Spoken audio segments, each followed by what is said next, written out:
first things first, I only need the bottom part of the pan today. So I'm just going to take this bottom bit off. That's the bit we're going to be using. This bit can just set aside. Obviously, if I had bigger numbers, then obviously that pan would be in play as well. But this is going to be a really simple, quick dish, which is delicious. Here we go. First things first is get our RidgeMonkey hot. That's just going to put a tiny bit of oil in the bottom of the big part of the RidgeMonkey. Won't need very much because lamb is naturally a fatty meat, so it produces its own oils. Open the packet up.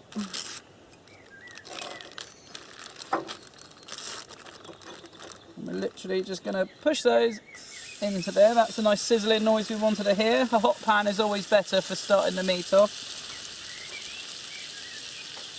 Okay, so first of all we're just going to try and cook that out a little bit. Obviously lamb can be served slightly pink, so you don't have to have it cooked thoroughly all the way through. We'll give that a head start and then we'll move on to the couscous because that takes a little less time to prepare than the meat. Okay, into our back pan we're just going to put a little bit of water.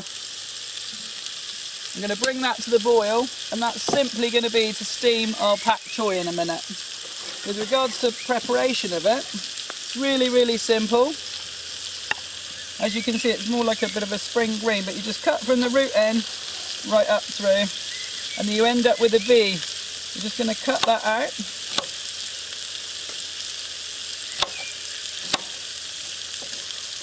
And then just for purposes of trying to get it into the RidgeMonkey itself, just in length, I'm just going to trim it. So we've got everything one length. There we go. So as soon as we're ready to steam that, it's all ready to go. Okay, lamb's starting to smell fantastic. I just love the smell of this. Okay, so we're just going to turn it over now. We've got a nice caramelisation going on, look. There we go. So the next thing now we're going to do is put a little bit more water into this middle pan now. This is going to be to cook our couscous. This is an instant one, so nice and easy. It's all flavoured up, nothing to add to it.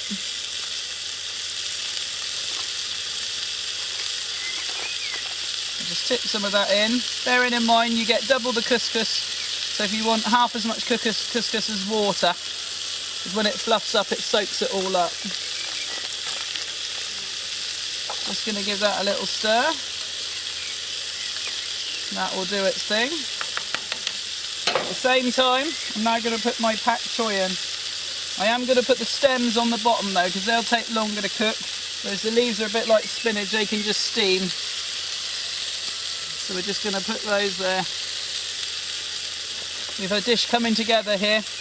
Quite a complex dish, but all in separates, which would be impossible to do just in the XL or the small RidgeMonkey. So this is where the Combi pan is coming into its own now. And as you can see, we've only left that a couple of minutes. Already it's starting to soak up all the water. So it's very close to being ready already, which is one of the great things about couscous. It literally takes less than 5 minutes. As for the pak choi, that will be doing its thing in there. And again, you know, pak choi is something you can eat raw. You have it in stir fries and things. So it doesn't really matter how much you cook it. In fact, the more raw it is, the better it is for you, really. It retains the vitamins better. But that's starting to drop now, as you can see. It's all coming together. The kebabs are browning all the way over, so we're hitting success with those. Once the couscous starts to dry out, you just need to keep it agitated, keep moving it around. In fact, one of the things I found you can do is just sidestep the flame a little bit so that the lamb's mainly on the heat and the couscous now is just steaming in its own heat. That way it won't catch. Okay, next thing is our bread roll. Obviously, if you wanted to be a bit more classical, you could just use some pita bread. We're just going to sit our bread rolls in there and let it toast up a bit and warm up, freshen up. Just have a check of our couscous, which is now ready. I love the quickness of couscous. So another little turn of our kebabs. They just smell absolutely amazing. There we go. It's all coming along rather nicely. Okay, we're near about there with it. Kebabs are looking and smelling the bee's knees. The pak choy is now ready. The couscous is all done. The roll is now ready and freshened up.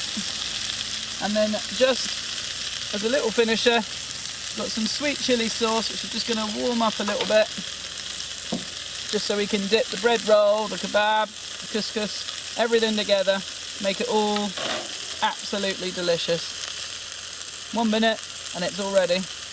Okay, as you can see, everything's looking amazing.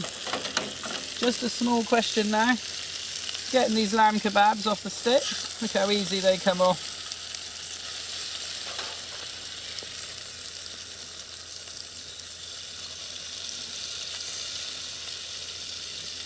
There we go. So there we have it. We have a complete meal all ready to go. I've got my beer, I've got my kebab, I've got the lake. We're sorted.